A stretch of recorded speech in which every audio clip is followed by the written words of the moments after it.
मेरे प्यारे देशवासियों, मैं आपको एक ऑडियो सुनाता हूं। हेलो। सर नमस्ते सर। नमस्ते। सर बोलिए सर।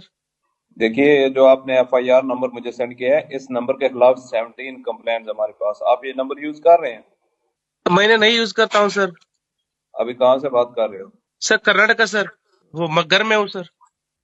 ओके, इसके लिए आप अपनी स्टेट में रिकॉर्ड करवाइए ताकि ये नंबर ब्लॉक कर दिया जाए, फ्यूचर में आपको कोई प्रॉब्लम ना हो। Okay, yes sir.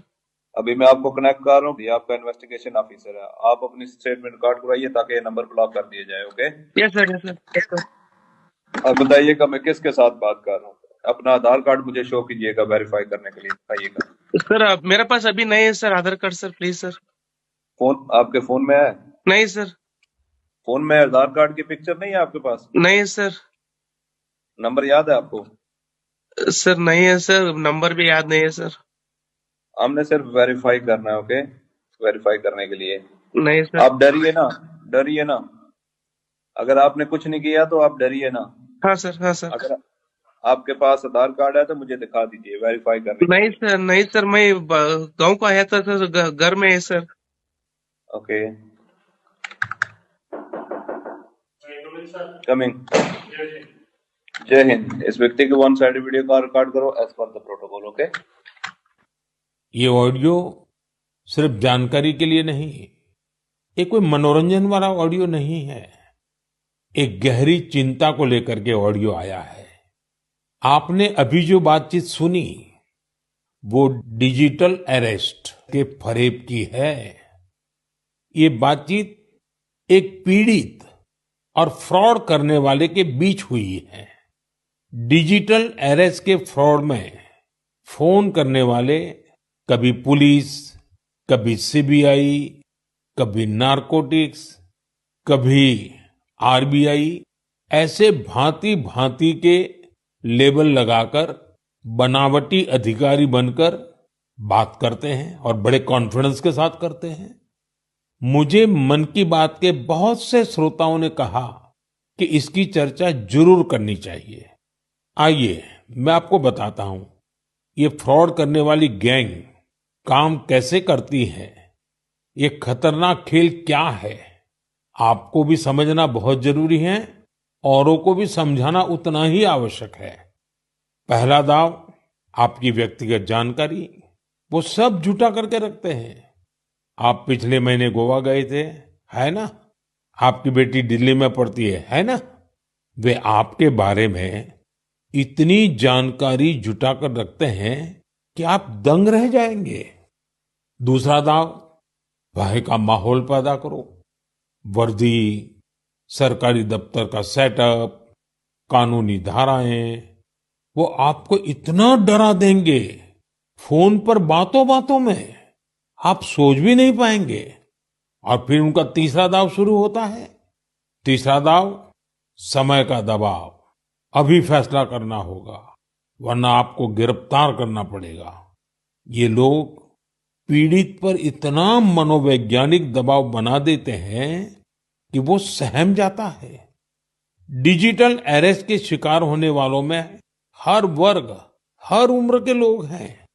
लोगों ने डर की वजह से अपनी मेहनत से कमाए हुए लाखों रुपए गंवा दिए हैं।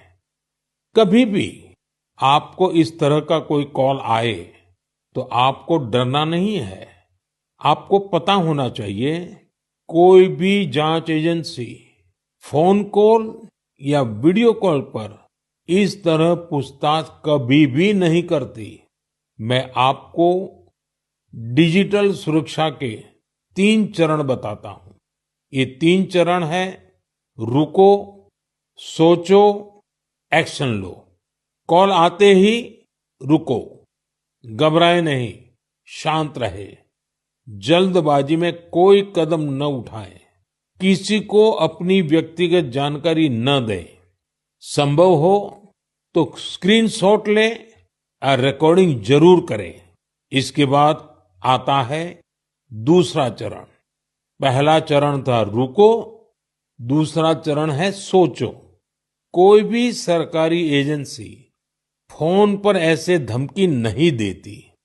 न ही वीडियो कॉल पर पूछताछ करती है, न ही ऐसे पैसा की मांग करती है। अगर डर लगे तो समझिए कुछ गड़बड़ है। और पहला चरण, दूसरा चरण और अब मैं कहता हूं तीसरा चरण। पहले चरण में मैंने कहा रुको, दूसरे चरण में मैंने कहा सोचो, और तीसरा चरण कहता हूं एक्शन लो। राष्ट्रीय साइबर हेल्पलाइन 1930 डायल करें, cybercrime.gov.in पर रिपोर्ट करें, परिवार और पुलिस को सूचित करें, सबूत सुरक्षित रखें। रुको, बाद में सोचो और फिर एक्शन लो। ये 3 चरण आपकी डिजिटल सुरक्षा का रक्षक बनेंगे। साथियों, मैं फिर कहूंगा, डिजिटल अरेस्ट जैसी कोई व्यवस्था कानून में नहीं है। ये सिर्फ फ्रॉड है, फरेब है, झूठ है, बदमाशों का गिरोह है। और जो लोग ऐसा कर रहे हैं वो समाज के दुश्मन है। डिजिटल अरेस्ट के नाम पर जो फरेब चल रहा है उससे निपटने के लिए तमाम जांच एजेंसियां राज्य सरकारों के साथ मिलकर काम कर रही है। इन एजेंसियों में तालमेल बनाने के लिए नेशनल साइबर कोऑर्डिनेशन सेंटर की स्थापना की गई है।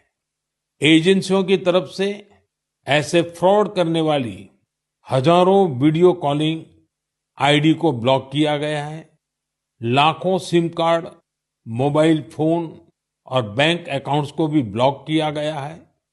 एजेंसियां अपना काम कर रही है, लेकिन डिजिटल अरेस्ट के नाम पर हो रहे स्कैम से बचने के लिए बहुत जरूरी है हर किसी की जागरूकता, हर नागरिक की जागरूकता।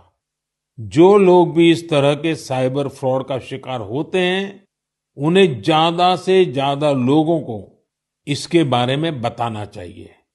आप जागरूकता के लिए #सेफ डिजिटल इंडिया का प्रयोग कर सकते हैं। मैं स्कूलों और कॉलेजों को भी कहूंगा कि साइबर स्कैम के खिलाफ मुहिम में छात्रों को भी जोड़ें।